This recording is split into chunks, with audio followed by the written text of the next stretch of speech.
What's up, everybody? Welcome to the second episode of the Simple Dad podcast. I'm your host, Quincy Forte, and I am joined by my co-host and brother, Remon of the Urban Advocate. What's up, Remon?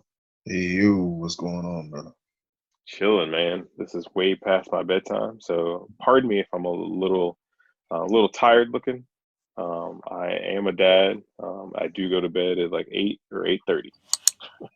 Yeah, I'm not, so I'll stay up till about Yeah, midnight. you look wide awake in comparison to me. Like my eyes are heavy, and actually, I probably so Ash was in the shower, and we were getting ready for bed, and I'm pretty sure that I woke up as she was getting out. I was like, oh man, I gotta go do the podcast.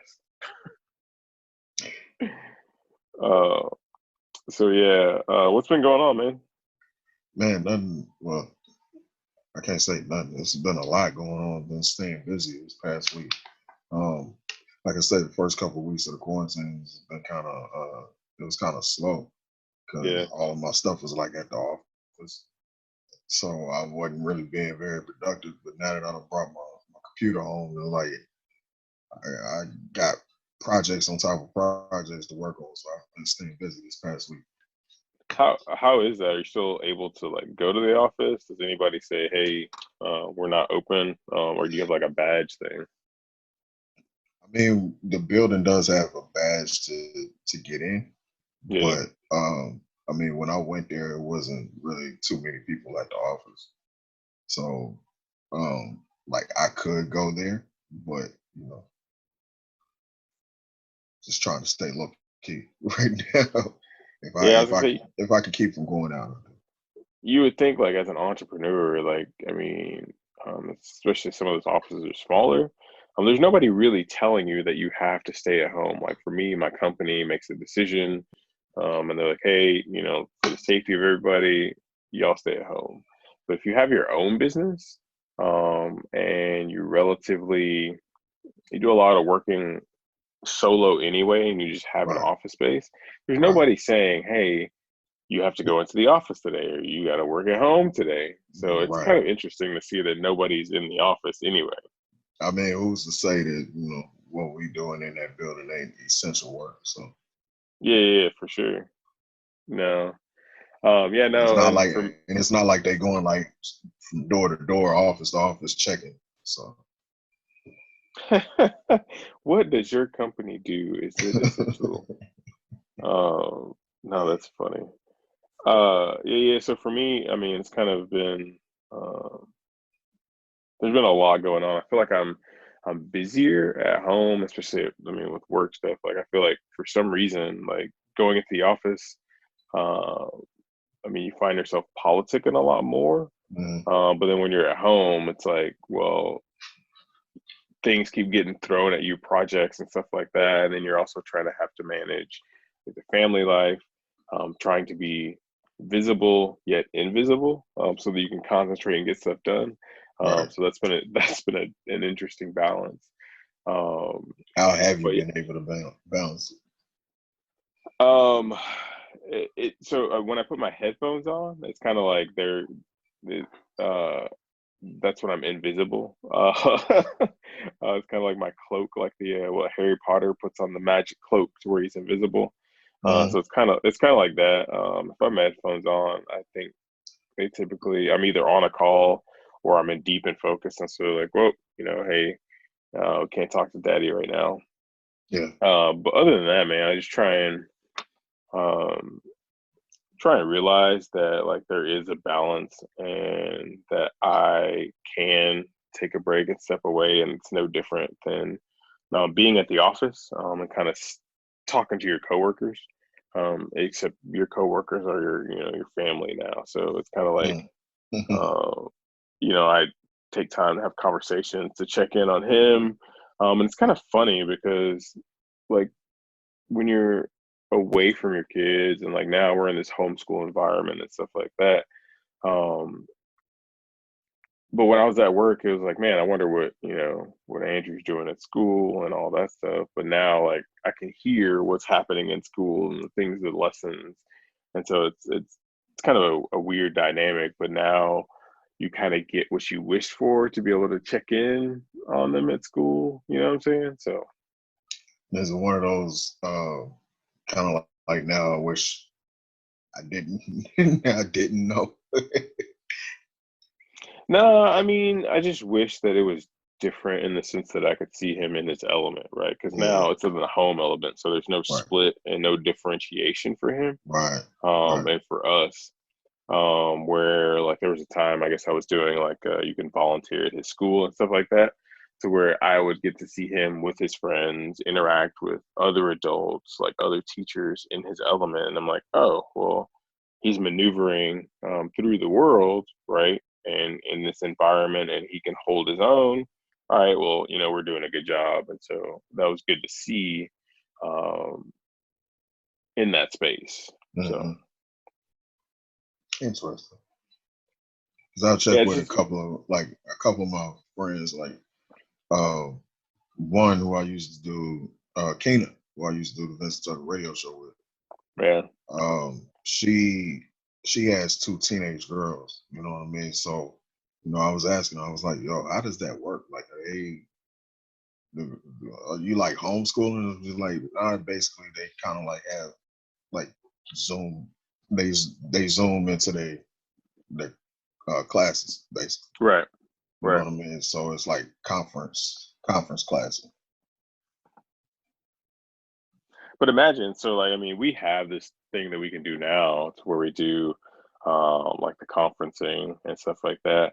If something like this happened when we were in school, there's not as much technology. First of all, the teachers would have lost their business because they're like, I don't know what to do. I don't know how to work this big box with Mm, the computer. mm. You got grainy pictures. You probably have the camera like pointing at people's chests because they don't know how to work stuff. They're writing on a chalkboard and holding it up to the screen, being like, "Hey, can you see this math problem and solve it for X or whatever?"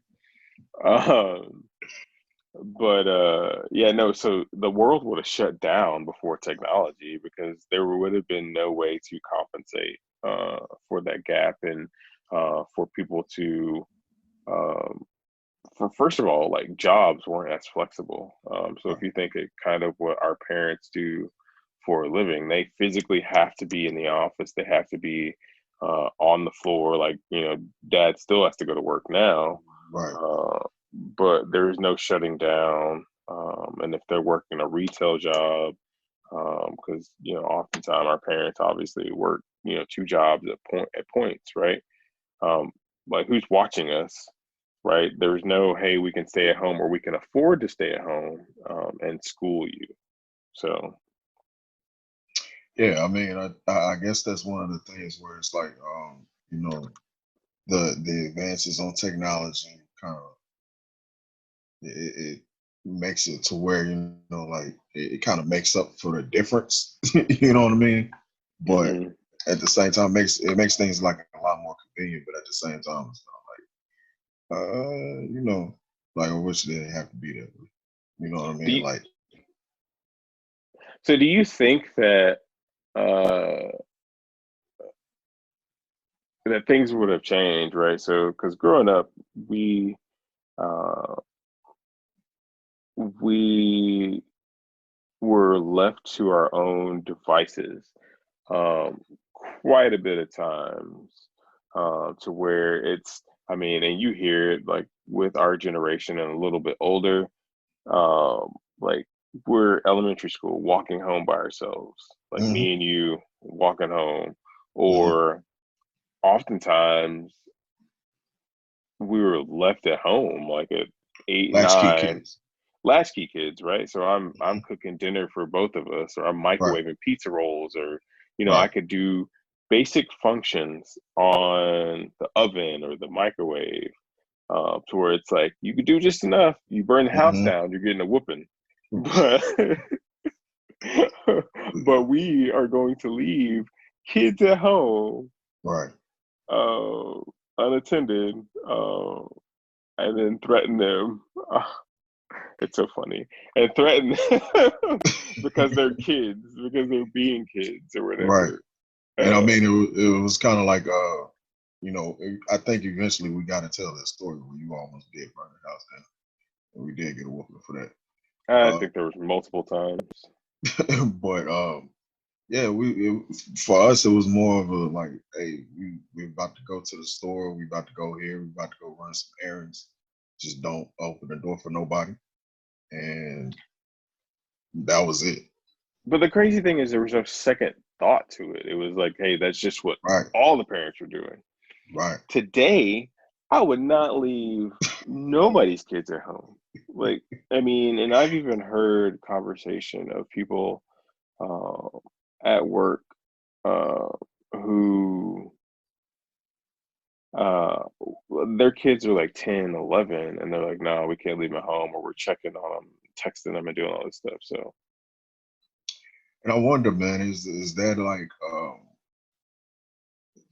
obviously it's a generational thing, but do you think that that means that the kids today are going to develop slower than what we did? Because we kind of grew up pretty fast. Like you said, we like when we were staying at home by ourselves, like you was cooking, like even if it wasn't nothing but grilled cheese, like before the age of 10, you you was cooking it for both of us.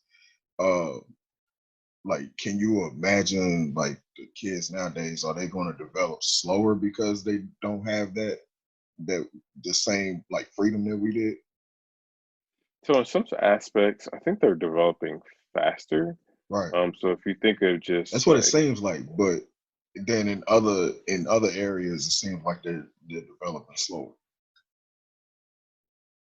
oh, it's in regards to independence, I Yeah. would say they're 100%. So I think there's two buckets. Like, so there is just like intelligence, where the intelligence quotient, I would say, is like super fast, like the learning curve, working Mhm. technology, being 3 or 4, flipping through iPods and iPhones and being able to operate technology, computer. Andrew knows how to, like, and I'm sitting here hovering over him, like, are you working the mouse right? You got to do it like this. You got to double click. And he's like, no, I already got this. I can do this. Bam. Let me close this. Let me submit this online. And I'm like, what? You're in kindergarten. Mhm. And even looking at the level of math and reading and stuff that, I mean, he's reading in kindergarten, reading at like a second grade level. And I'm sitting here like, again, over his shoulder, like, is he gonna hit this word? And then he Yeah, yeah. hits the word, and I'm like, yo, how do you even know that word? Like, you're in Right. kindergarten. Um, so I think the intelligence is off the charts for kids these years. But when it comes to independence, and it's kind of the street smarts aspect of it, I Right. think, I mean, myself included, that I typically try to like shelter them from um, being in a position to sort of have to make those street smart decisions, right? Because like of where we came from and how we grew up, it's like, yeah, we're in a different echelon, so we should be making different, like, upper level decisions, Hmm. and not have to worry about um, just the primitive stuff and the way we think, um, of noticing kind of your surroundings. And I'm trying to find a balance of teaching him that, to be like, hey, if this person is acting this way, that's good. That dude's acting kind of funny. You got to kind of, peep the situation and figure out what everything is going on in the building. Like, this dude came in the door, he's acting funny over here. You have this dude circling over here. So, hey man, something's about to go down. I need to use Right. my spidey senses, Right. and let me just fall back in the corner and kind of Right. watch what's going on. Right. And I think that's the intelligence that a lot of kids are lacking today, because they're completely oblivious, and then they look like this, like, Right. all day. All day Yeah. long. And yeah, yeah. I guess is maybe like survival instincts that we had to develop at such a young age. Yeah. Yeah. Like a lot of kids, you know, where parents are doing a lot better nowadays, you know what I'm saying? Like they can kind of put their kids in environments where survival, I guess, isn't exactly the primary thing, you know what I Mm-hmm. mean? And where at that point they can kind of enjoy being children. Where Mm-hmm. with us, we kind of had to, like you said, we had to be aware of our surroundings. We had to be aware of, you know, just this. a lot of things that the kids don't have to worry about nowadays just because of the environment that they're in better environments in a lot of cases. Yep, 100%. Um, so yeah, let's go ahead and so I have two stories before we kind of dive into today's topic. We kind Okay. of went off on a little bit of a tangent, which is perfectly awesome. But like so, let's go into like so. There's two things. So, getting sick is different now, and so I say that because obviously, episode two, it's April 17th, otherwise known as March 332, the 330, the 32nd day of March, where getting a cough or getting a sneeze is completely different, has completely different context than it used to, right? So Right. before somebody could cough, like sneeze, and it's like, oh, bless you, or, dude has a little bit of a cold. But now in the COVID-19 era, it has you mistrusting family members, like you are counting the number of seconds that these people that you've grown up with your entire life, Hmm. you're like, hey man, you weren't in the bathroom long enough. You're pitted against these people, your family, your friends, because of how long they wash their hands. Because if they Yeah. have a cough, like you can't, why are you touching me? Like, hey man, social distancing. Yeah. Like you find yourself like counting the coughs. Oh Like, yeah, for sure. So like that's the, with that's the fifth time you cough in the last hour. Like, all right. exactly, and so Andrew got sick this week, and I think after like being Doctor Google, that it was food poisoning. But um, if you kind of look at symptomatically, like you're like, whoa, like so he got lethargic, right? He had like kind of a low grade fever. He didn't cough, but he was like projectile vomiting like on the Mm, first day. Like I fed him pancakes, and mm. then like literally like an hour and a half later, it's just like pancake flowing out of his mouth. Like they look like the batter that I had mixed up and cooked came Wow. out, and I was like, oh man. And so, me and Ashley are obviously like, whoa, is it that? Like, how did he get Right. that? I'm the only one leaving the house. Right. Like, and so I'm like, oh, let me scrub down again. Like, cause I can't have, like, we have a 3 month old.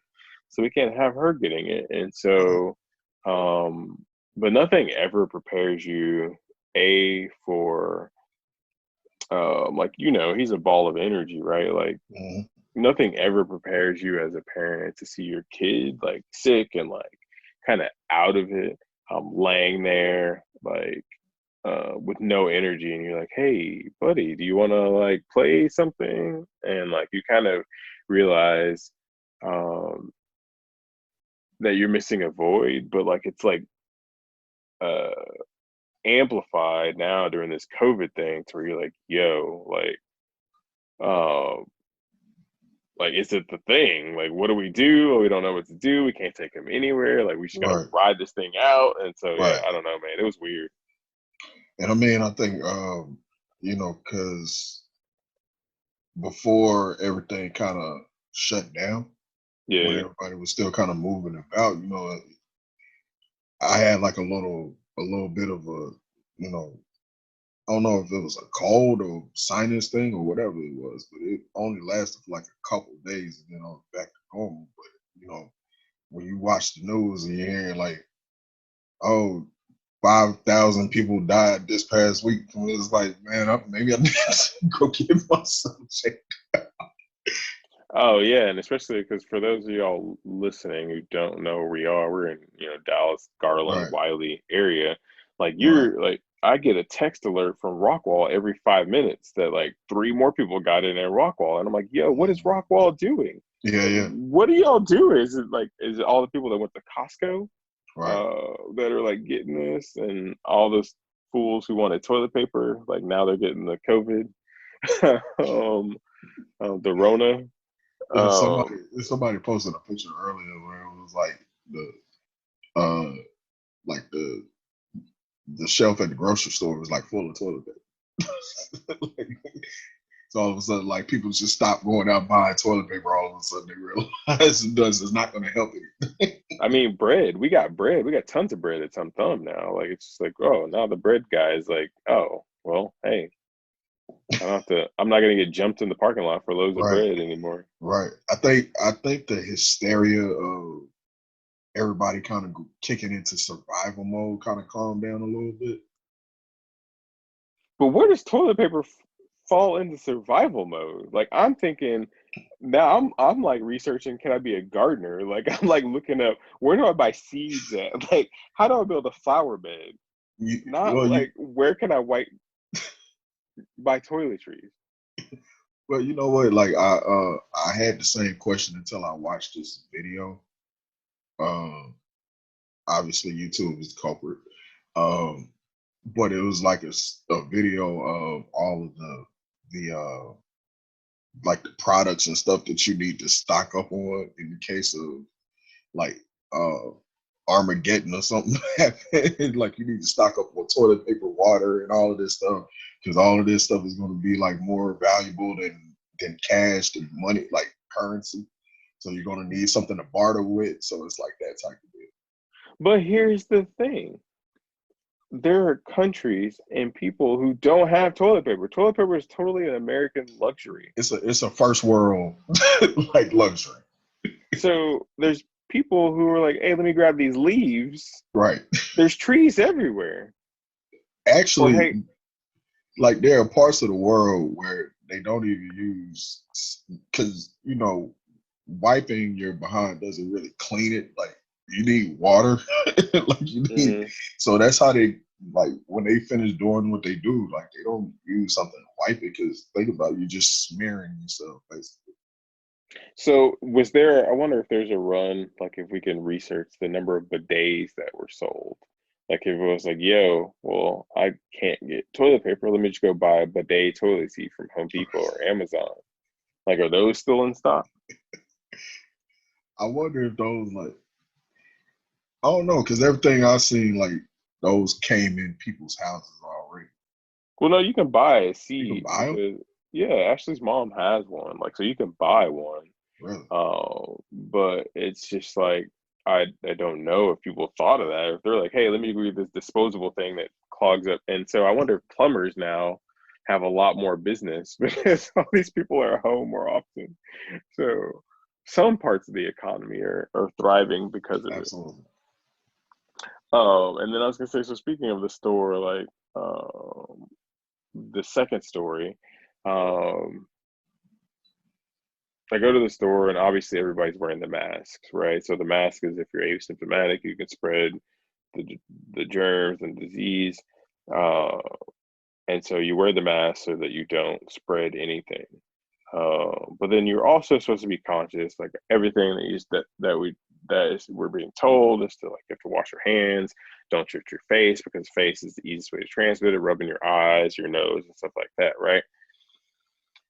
So I go into Tum Tum, well, I should say a grocery store. Anyway, I go into Tum Tum, and like I see like they have the people there and they're spraying down the carts. So like, oh, there's the clean carts, um, and all that good stuff, right? So I'm like, all right, cool, we got the clean carts, and I'm conscious, very conscious when I'm in the store, not to like, because right now I'm not wearing a mask or anything. It's probably irresponsible of me, um, but I don't. I just like when I'm there, I don't touch my face or until I get home and get a chance to wash my hands or do all that stuff.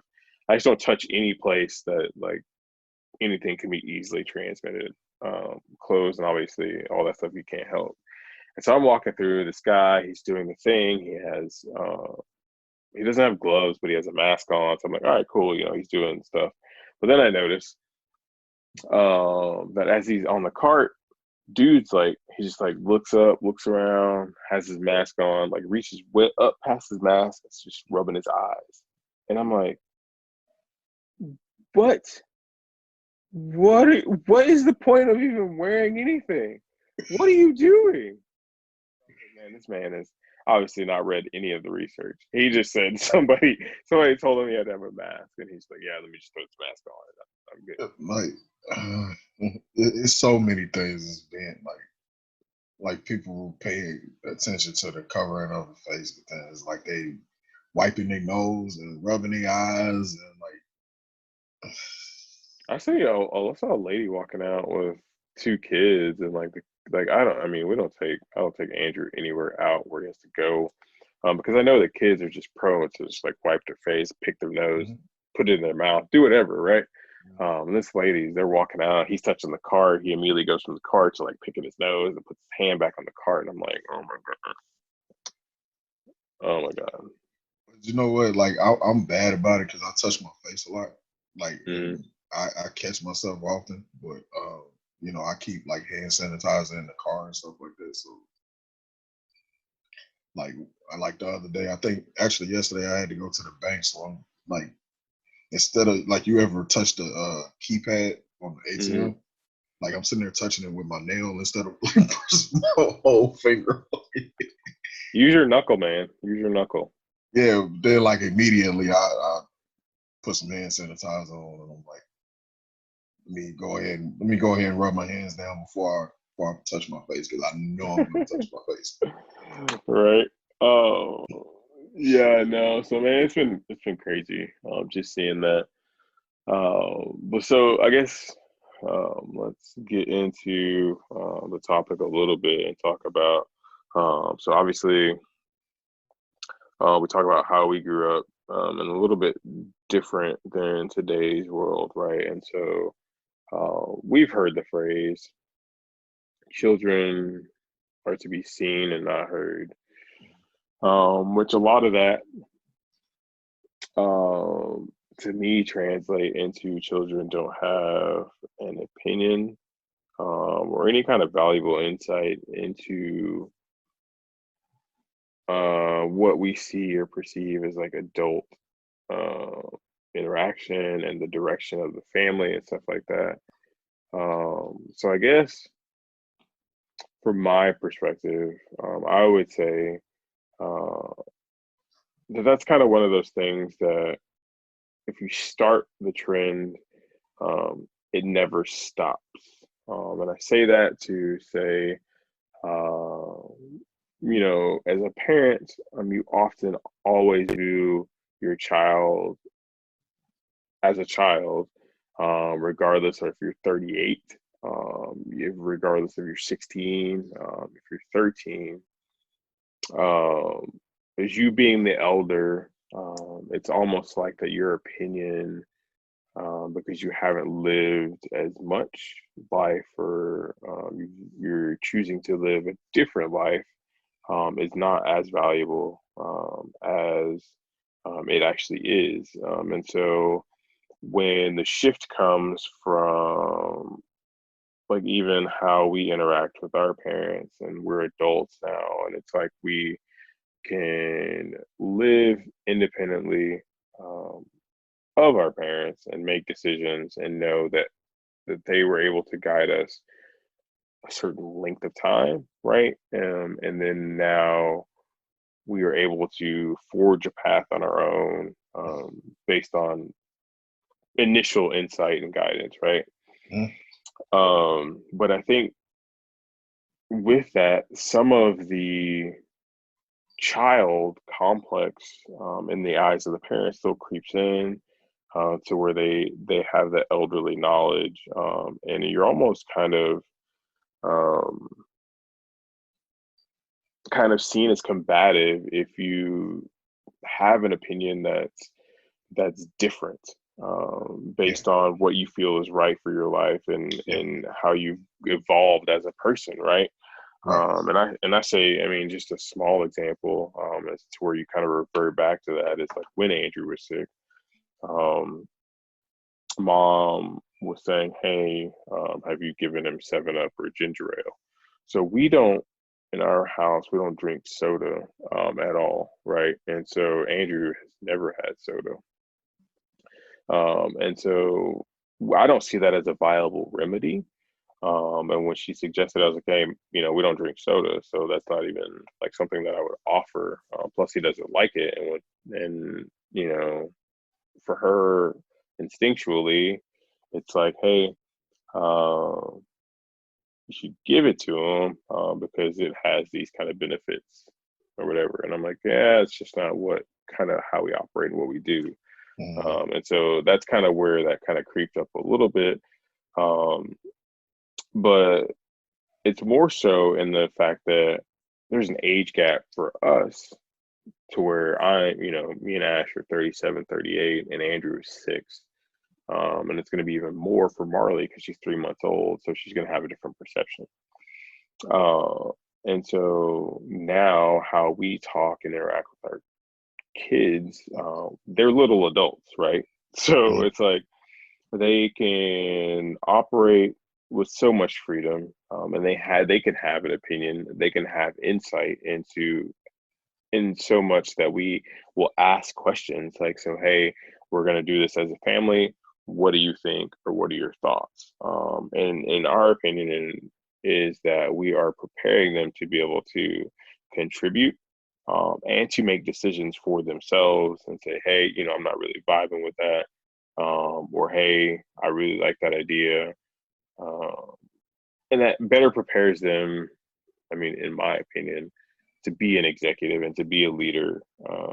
And whereas if we don't give kids the ability to make those decisions, I feel like you're stunting their growth. Mm-hmm. And you have a lot of people who don't know how to make a decision. So, what are your thoughts on that, man? I mean, I think there's a balance to it. Yeah. Like just like with anything else, I think there's a certain amount of but like I like a lot of the fact, like for example, you know, when Andrew was born, for the longest time, like you guys didn't cut his hair. Like he Mm, had long hair for a long time. And, everybody was a lot of people, not everybody, but a lot of people were saying, well, you should cut it or you shouldn't cut it. And you guys let him come to that decision on his own. You know what I mean? That yeah. when he was ready to have it cut, you guys let him took him to the barbershop and had it cut. Um, but it's those type of decisions that you like you say, you're preparing them to be able to make decisions for themselves to where they're not always looking to you and the parents to be able to make decisions for them, right? So, I think a certain amount of that freedom is absolutely necessary and it's absolutely um it's beneficial for the development of the child.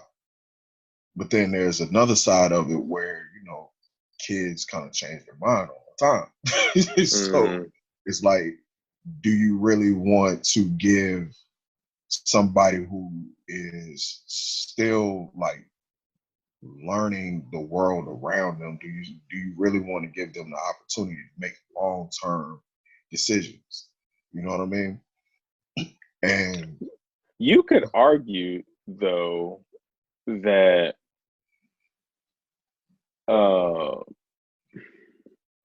if you don't give them that opportunity and you don't teach them how and what are valuable decisions, mm, that they are stunted in the fact that they grow up and they're like almost 80-year-old presidential congressmen, whoever, who make irrational decisions because they were stunted, mm. and never given sort of that freedom to say, hey, yeah, no, this is what I'm feeling. I'm going to make this decision. Yeah, I mean it's interesting because like I say, I just think there's a balance to it. Like Mm-hmm. this past week, rapper Boosie was on the Breakfast Club, and like he was saying something to, like, I didn't get to watch the whole interview, but I saw a clip somebody was dissecting it online where they was talking, where he was basically telling like Charlemagne the kids should, don't let kids be grown. You know what I mean? Like, um, kids should stay in a kid's place. And, you know, but I believe they were kind of referring to the whole Dwayne Wade situation Mm-hmm. with his kid. Mm-hmm. And, I think there's a balance to it because you tell kids they're at a certain age, like we're talking about like outside of the house, obviously. in this situation. But legally, you tell kids that there's a certain age that they can start making decisions legally, right? So you're old enough to make some decisions, but not old enough to make others. And it's like because they say at 12 something, you're not old enough to make like long-term decisions. There's an age of consent for certain things, right? Mm. And they say it's because you're not mature enough to make those kind of decisions at that age. But then you tell me I'm old enough, I'm mature enough to make other decisions at this age. You know what I'm saying? I'm trying like not to go too in depth with that, Yeah, um, yeah, yeah. because that's kind of a touchy subject. But Well, it's just one of those things where it's like, at what age do you start to give your children these opportunities to make those decisions? You know what I mean? I think you have to start early, and that's just my viewpoint on it. Just because, And then is it? uh, Let me ask you this real quick. I don't mean to cut you off, but like, is it a matter of what you're instilling in the child and whether or not you allowing them to make these decisions, or is it more of a like you're just gonna let them make their own decisions from the jump? I feel like so. Let's just go this way. Like, I feel like that it's best, and I think Will Smith said it. And the fact that, like, so I don't own these kids. These kids are they're individual selves, Mm-hmm. right? Like, they're not my property. Mm-hmm. It's my position, and Ashley's position, in my opinion, to be a guide, Right. to show them, hey, these are kind of good decisions, obviously right from wrong. This is the life that I forged, and these are the decisions that we made. These are the kind of rational thoughts that you have to make. Um, Situational awareness is one of them. Uh, Being your own person and understanding that you can be comfortable in your individual skin, and you don't have to be other people, right? So, but it's my responsibility to guide you through these things, to be here Mm-hmm. to talk to you and have an open line of communication, with those things, and to let you know that if there's anything that comes up, that we can talk through that, Right. and that we can figure it out. And especially, so you add the dynamic of, obviously being a black male, even though he is mixed race, right? He's still highly seen as a black male. So there are certain things that we can't do as black males. One of them is to go from 0 to 10 with happiness and anger.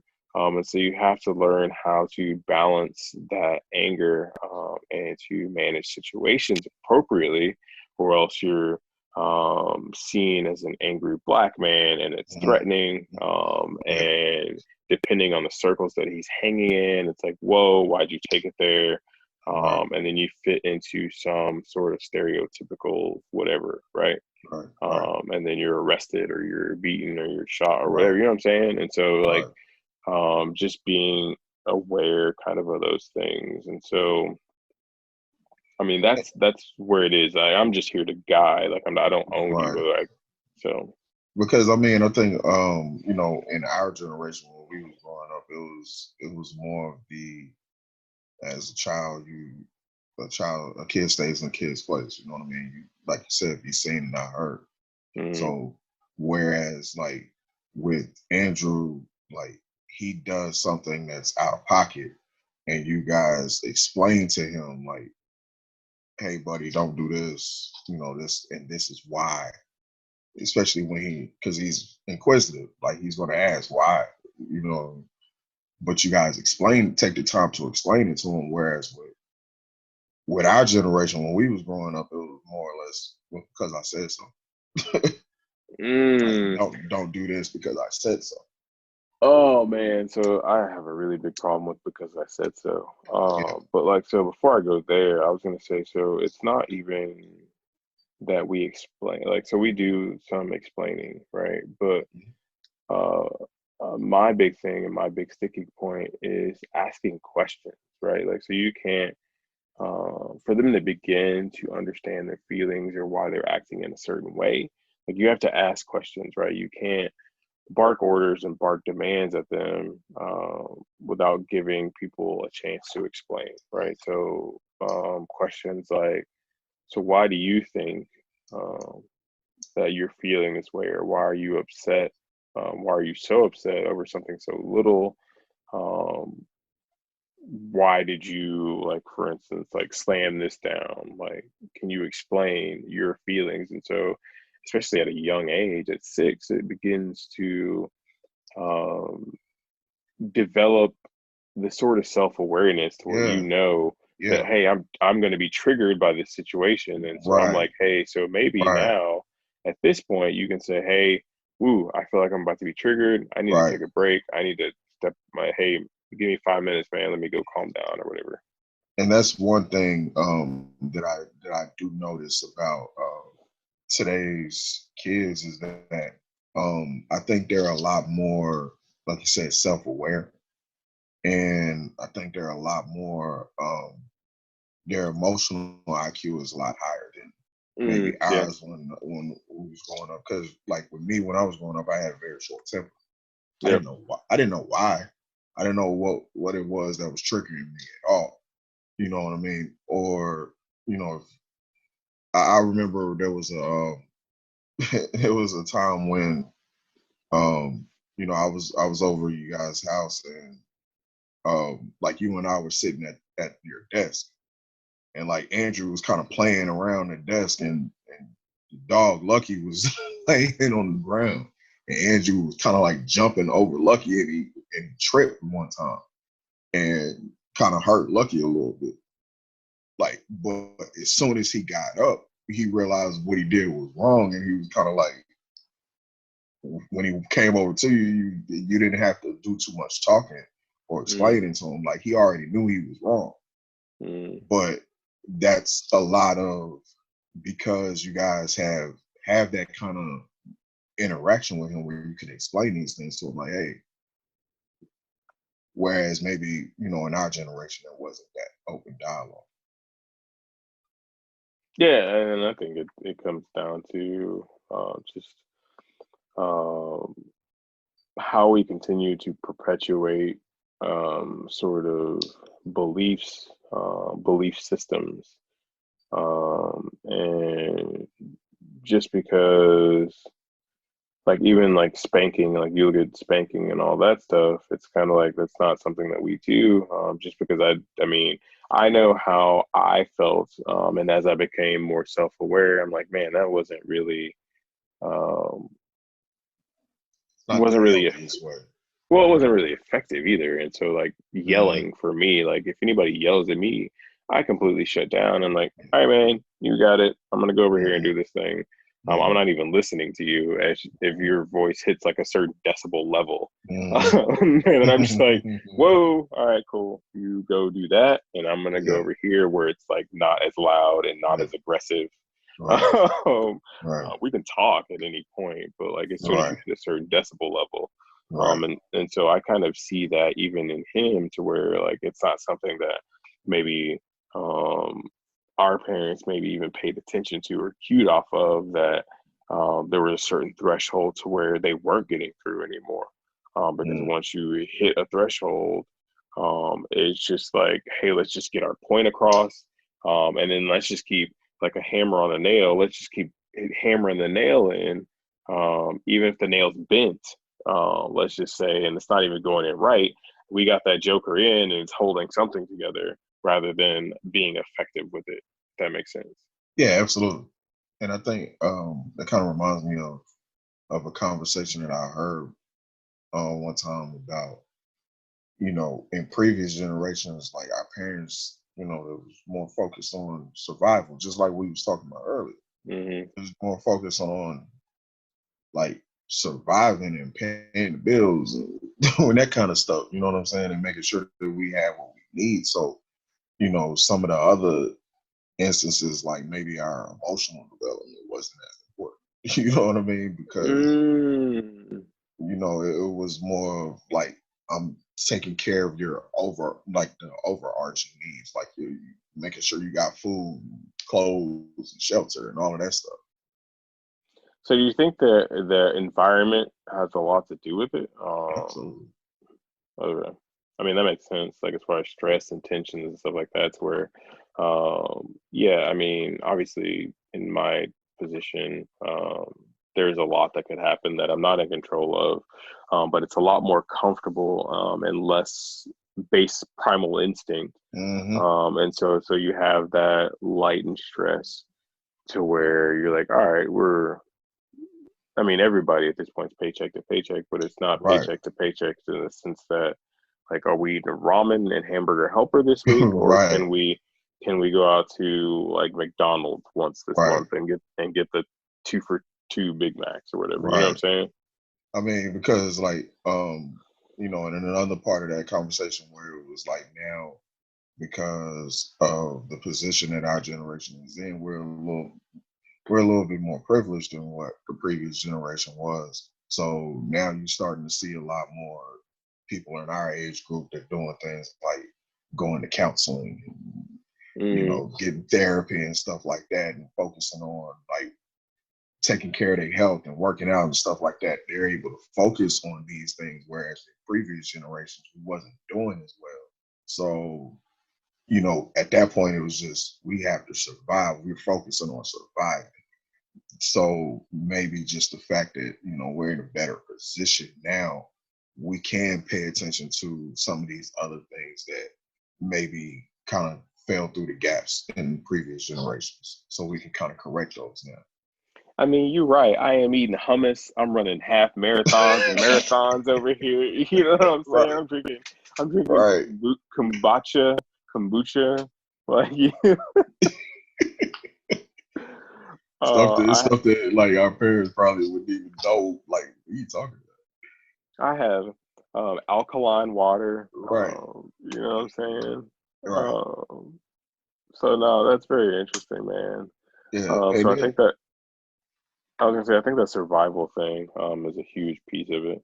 yeah, and then there's another part of this conversation that definitely needs to be looked at is, at some point, when the parent child dynamic starts to change because when child is younger, it's the parent kind of making a decision and child, kind of follows suit.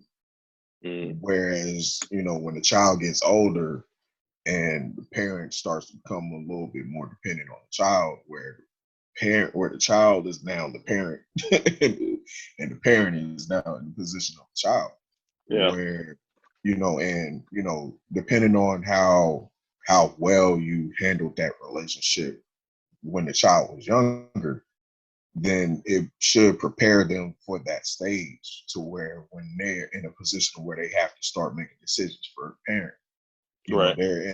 they're fully prepared to be able to do those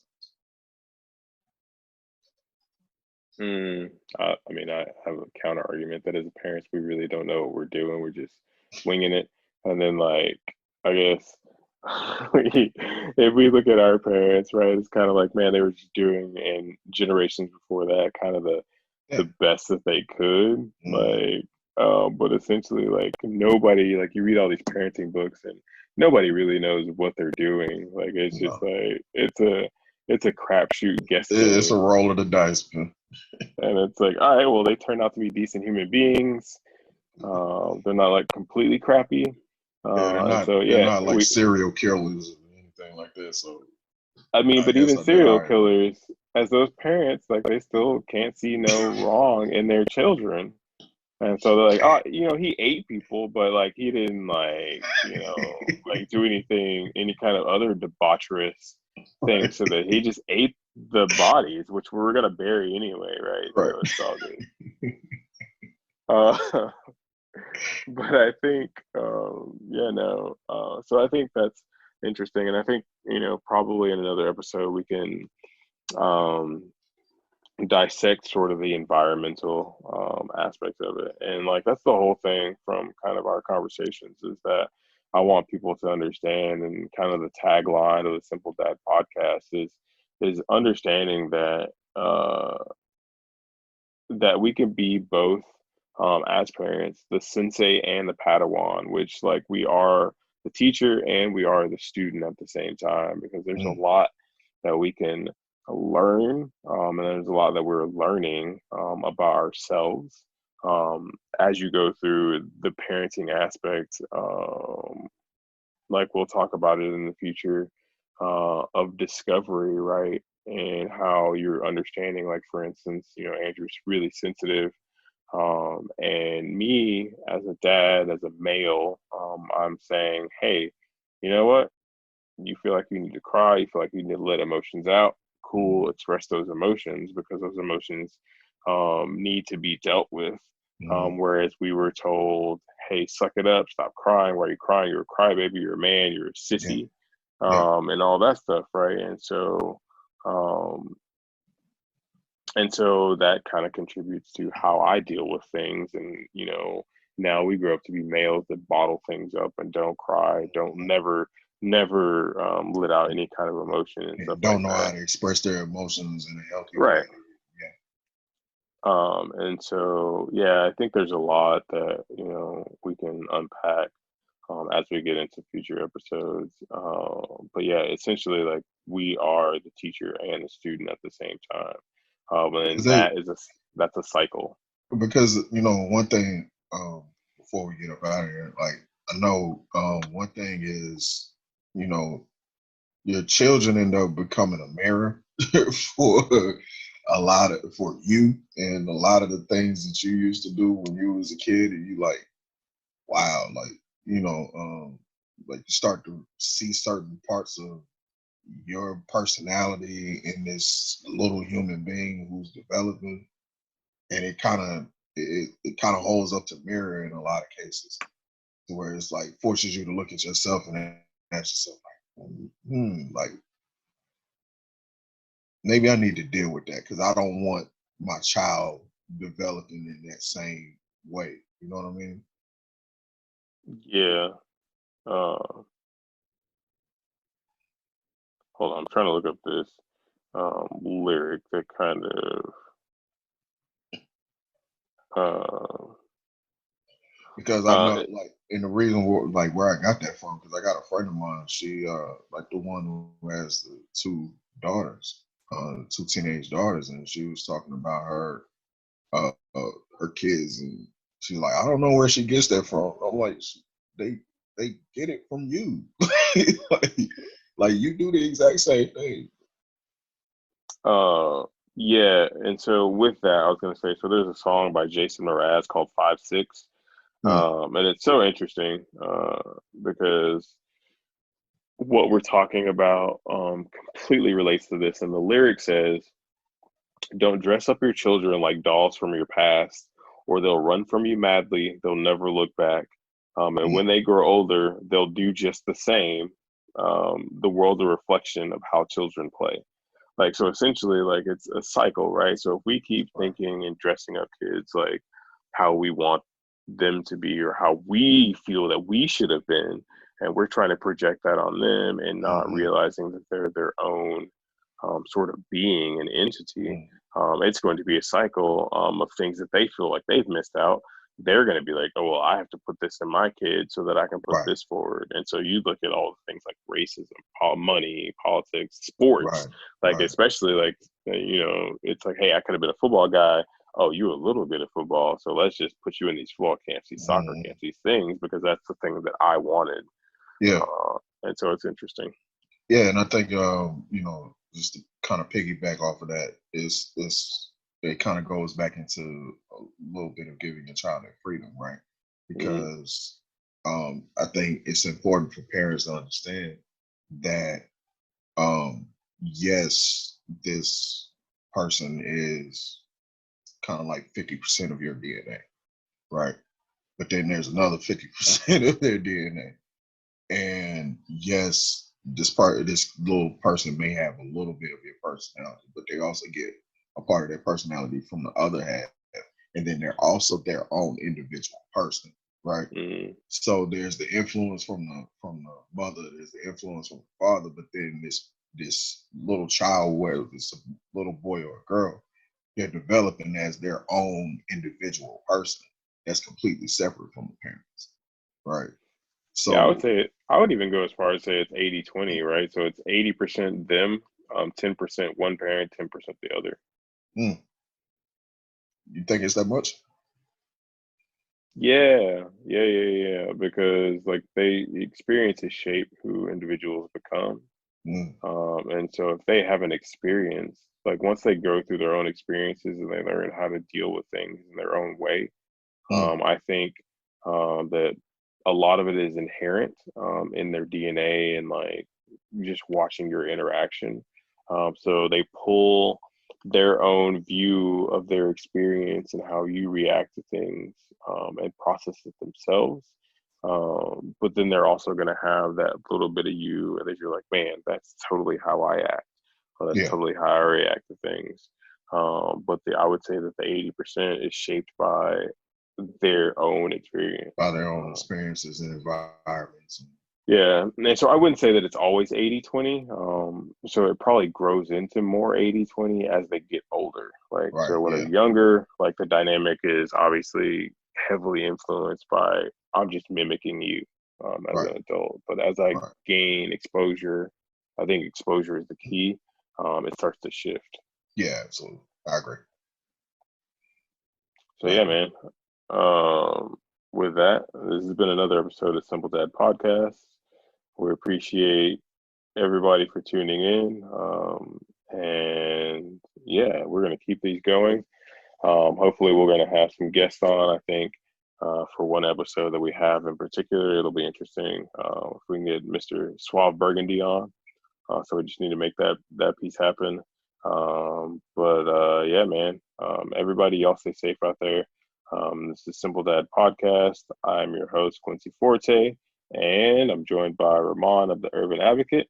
Y'all be easy.